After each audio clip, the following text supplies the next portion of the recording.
Now, this is one we've been needing to see. I mentioned this earlier about the whole, what is the sample space of two six-sided dice? What's the probability of rolling a 7? And it's not 1/12. In fact, there's a reason why. Here we go back to the casino games. There's a reason why casino games are built the way that they are. For instance, one of the game involves rolling dice and trying to roll a 7 or not roll a 7. I actually don't really understand that particular game. But 7's an important number. And there's a reason.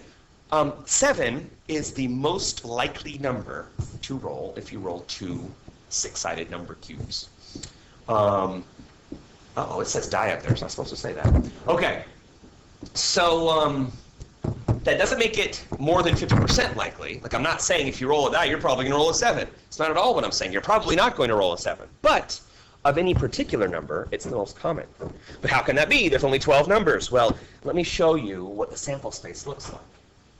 Okay? If you were to actually write out the sample space for rolling two six-sided die, you'd see that numbers aren't evenly weighted. For instance, how many ways, and I love that word ways, how many ways can you roll a 2? Well, if you know anything about two six-sided number cubes, your answer is 1. You can roll a 1 and a 1. And that's it. Any other option gives you some number that's not 2. You can't roll a 1, of course. How many ways are there to roll a 3? Well, now that one, you might say, well, there's only one way to do it.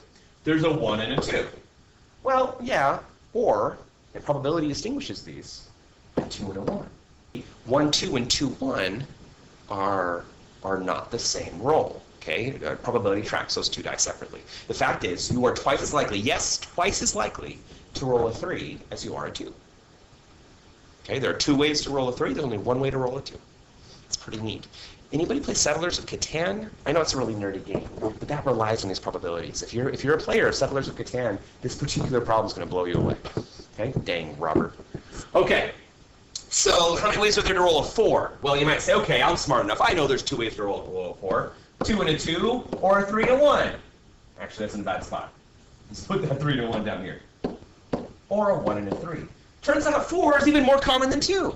Well, this pattern continues. 4, 1, what am I doing? 2, 3, right? Oh man, I messed this up. This is not the way you make these here. 3, 2, 2, 3, 1, 4.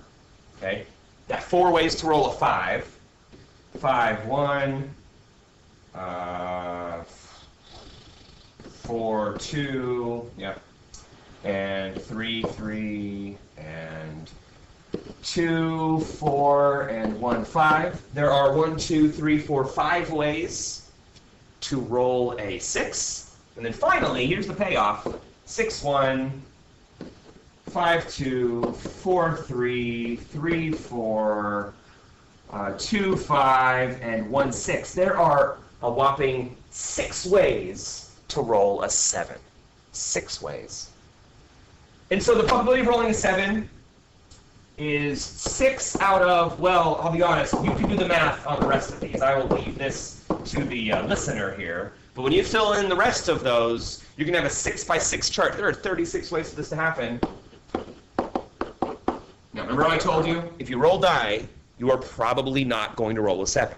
There's only a 1 in 6 chance. But, this is an important but it is the most likely outcome of any particular one. Yes, there's a 5 out of 6 chance you do not roll a 7, sure. But there's only, let's see, the next one, rolling a 6 or an 8 only has a 1, 2, 3, 4, 5 out of 36 chance, which is less than a 6 out of 36 chance. So 7 is the most likely roll, if still not a very likely roll. I like this problem. And so you see here, if you're a Settlers of Catan player, 6s and 8s show up a lot. Meanwhile, 2s and 10s or 11s don't. And of course, the 7 shows up the most often. Dang, Robert. You should play Settlers of Catan. It's a good game. All right, moving